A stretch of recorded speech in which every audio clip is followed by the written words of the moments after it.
അല്ല സച്ചിൻ, രാവിലെ ഇത് എവിടെ പോയതാ? ഒന്നും പറയണ്ട. ഇന്നലെ ഒരു ഗസ്റ്റ് ഉണ്ടായിരുന്നു, അവരെ ഡ്രോപ്പ് ചെയ്യാൻ വേണ്ടി പോയതാ. ഇനിയിപ്പോ ഓഫീസിൽ പോകാൻ തിരക്ക് കൂട്ടണം. അപ്പൊ ശരി, കാണാം. ഓക്കെ.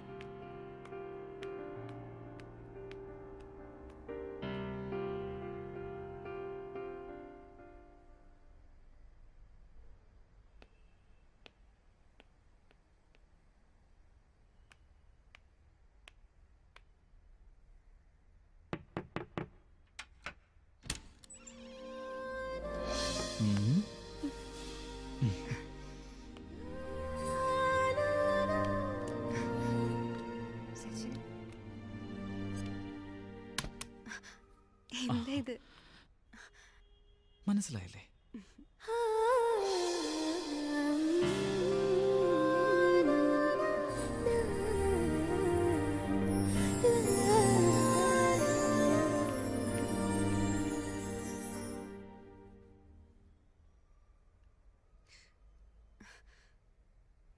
സച്ചിൻ അടുത്തുള്ളത് എനിക്ക് വലിയൊരു ആശ്വാസമാണ്. മീര, മീര, മീര, മീര. എന്താ ഹരി പെട്ടെന്ന് തിരിച്ചു വന്നേ? ഞാൻ എന്റെ സ്പെക്സ് എടുക്കാൻ മറന്നു. അപ്പൊ ഇതോ? ഇതല്ല മീര, കമ്പ്യൂട്ടർ മുന്നിൽ ഉപയോഗിക്കുന്നത്. എന്റെ ഹരി, ഞാനല്ലേ അത് ബാഗിൽ വെച്ചേ. കൺഫ്യൂഷൻ. ഓക്കെ.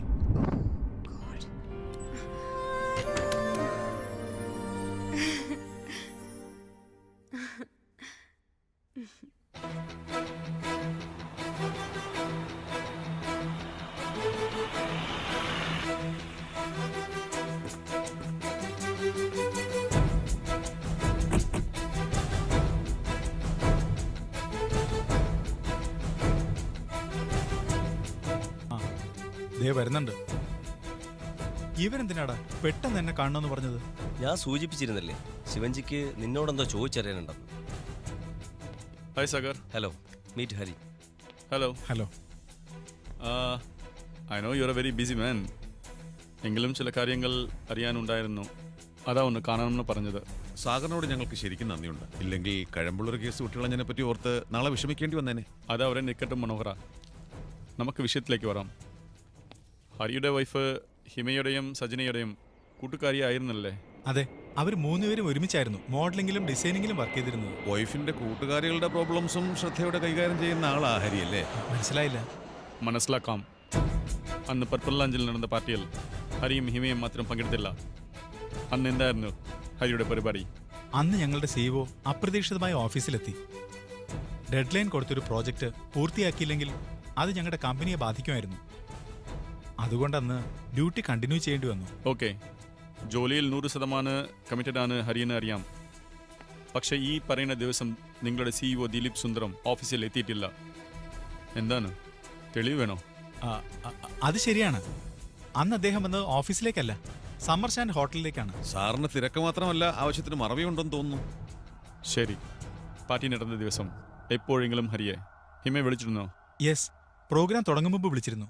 ഓക്കെ, അല്ലാതെ ആ ദിവസം ഹിമയെ കണ്ടിട്ടില്ല? ഇല്ല.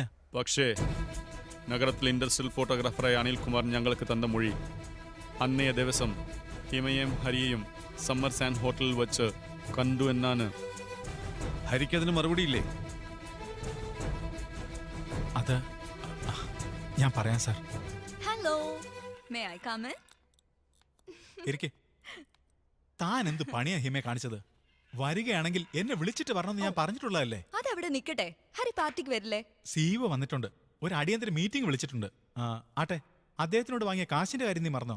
മറന്നിട്ടില്ല ഹരി. സിഇഒയുടെ സുന്ദർലാൽ ഫൗണ്ടേഷനു വേണ്ടി ഒരു മിസ് കോണ്ടിനെന്റ് വെഞ്ചറിനുള്ള പ്രോജക്ട് ഡീറ്റെയിൽ ഞാൻ സെൻഡ് ചെയ്തിരുന്നല്ലോ. ഓ ഗ്രേറ്റ്. നീ വാങ്ങി 25 ലക്ഷം രൂപയ്ക്ക് തുല്യമാവോ ഒരു മെയില്? നീ എന്താ ഇങ്ങനെ സംസാരിക്കുന്നേ? ട്യൂലിപ്പ് ഇന്റർനാഷണൽ കമ്പനി QTVക്ക് വേണ്ടി നടത്തുന്ന മോഡൽ ഷോയിൽ 50 മോഡലുകളെ സപ്ലൈ ചെയ്യാമെന്ന് ഞാൻ ഏറ്റ സത്യം. പക്ഷേ എന്റെ കോർഡിനേറ്റേഴ്സ് എന്നെ ചതിച്ചു. അങ്ങനെ മോഡലുകൾ കിട്ടാതെ പ്രോഗ്രാം മുടങ്ങിയപ്പോ ട്യൂലിപ്പ് കമ്പനി എനിക്കെതിരെ നീങ്ങി 25 ലക്ഷം രൂപ നഷ്ടപരിഹാരത്തിന് കേസ് കൊടുത്തു. ആ സമയത്ത് ദിലീപ് സുന്ദർ എന്നെ സഹായിച്ചു. കൊള്ളാം, നീ തനി പെണ്ണ് തന്നെയാ. താൻ വന്ന് കരഞ്ഞ് കാല് പിടിച്ച് പണം ചോദിച്ചപ്പോ മനസ്സില്ല മനസ്സോടെ ഞാനാ അയാൾ ഇന്ന് പണം വാങ്ങി തന്നത്. ഹ്, എന്നിട്ടിപ്പോ പറയുന്ന കേട്ടില്ലേ? ഓ സമ്മതിച്ചു. എന്നാൽ ലോകത്ത് ഒരുപാട് വമ്പന്മാർ ആഗ്രഹിക്കുന്ന കാര്യമല്ലേ അദ്ദേഹത്തിന് വേണ്ടി ഞാൻ ഇംപ്ലിമെന്റ് ചെയ്യാൻ പോകുന്നത്. ഉവ്വ്, അയാൾക്ക് കാശാ വേണ്ടത്, നിന്റെ ഡയലോഗൊന്നും അല്ല. ഇതിനിടെ കിടന്ന് വിഷമിക്കുന്ന ഞാനാ. കാര്യങ്ങൾ എന്റെ ജോലിയെ ബാധിക്കുന്ന നിലയിലാ ഇപ്പോ. എന്റെ പ്രോജക്റ്റ് അദ്ദേഹത്തിന് ഇഷ്ടപ്പെട്ട 25 ലക്ഷം രൂപ ഈസി ആയി കൊടുക്കാം. അതിനു വേണ്ടി നീ ഒന്നുകൂടെ ട്രൈ ചെയ്യണം പ്ലീസ്. ഞാൻ വരാം നിന്നോടൊപ്പം. നിനക്കറിയില്ലേ, ഗ്ലോബൽ അറ്റൻഷനിലേക്ക് വരേണ്ട ഒരു പ്രോജക്റ്റ് അത്ര സിമ്പിളായി കിട്ടുമെന്ന് നീ കരുതുന്നുണ്ടോ? നമുക്കൊന്ന് ട്രൈ ചെയ്യാം ഹരി. Okay, come.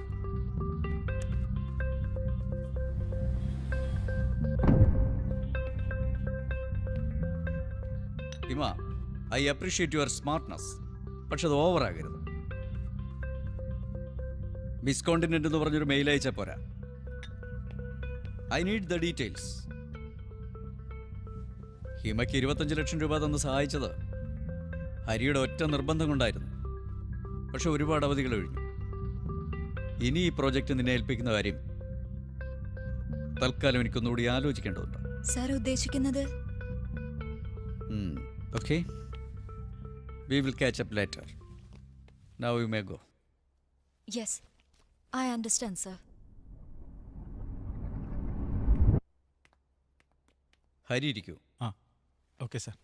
നമുക്ക് മീറ്റിംഗിന്റെ കാര്യം ഒന്നുകൂടി ഡിസ്കസ് ചെയ്യാം. ആ, ഇതാണ് സത്യത്തിലുണ്ടായത്. മീര ഇതെങ്ങനെ ഉൾക്കൊള്ളുമെന്ന് എനിക്കിപ്പോഴും അറിയില്ല. അതുകൊണ്ടാണ് ഞാനിത് ആരോടും പറയാതിരുന്നത്.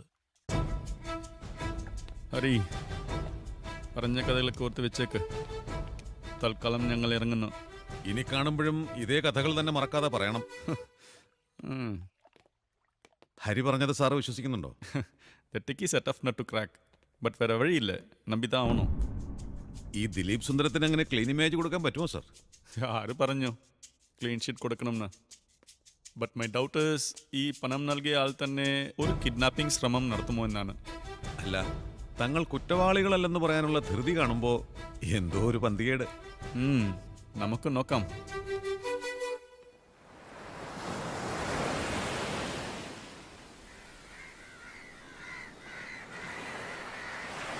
ഹേയ്, എന്താ മീര? എന്തിനെങ്ങനെ ടെൻഷൻ? എനിക്കറിയാം മീരയുടെ മൂഡ് ഇപ്പൊ ശരിയല്ല. നമുക്ക് പോവാം. മതിയായി സച്ചിൻ. ഹരിയോടൊപ്പമുള്ള ഓരോ നിമിഷവും ഒരു കാരാഗൃഹത്തിൽ അകപ്പെട്ട പോലെയാണ് എനിക്കിപ്പോ. അത് ഒക്കെ ശരിയാവും മീര. എനിക്കിപ്പോ തീരെ പ്രതീക്ഷയില്ല സച്ചിൻ. മറ്റൊരു മാർഗമാണ് ഞാൻ ആഗ്രഹിക്കുന്നത്. എന്ത് മാർഗം? അത് പറയേണ്ടത് ഞാനല്ല, സച്ചിനാണ്. അതിനൊക്കെ സമയമെടുക്കും മീര. സമാധാനമായിട്ട് ആലോചിക്കാം. ഇപ്പൊ നമുക്ക് മടങ്ങാം. എന്റെ അവസ്ഥ മനസ്സിലാവുന്നില്ലേ സച്ചിന്? മനസ്സിലാവഞ്ഞിട്ടല്ല മീര, എനിക്ക് കുറച്ച് സമയം വേണം ഒരു തീരുമാനത്തിലെത്താൻ. സച്ചിൻ എന്നെ അവോയ്ഡ് ചെയ്യാണല്ലേ? ഞാൻ അങ്ങനെ പറഞ്ഞോ? Try to understand me please Meera. നമുക്കിപ്പോ പോവാം.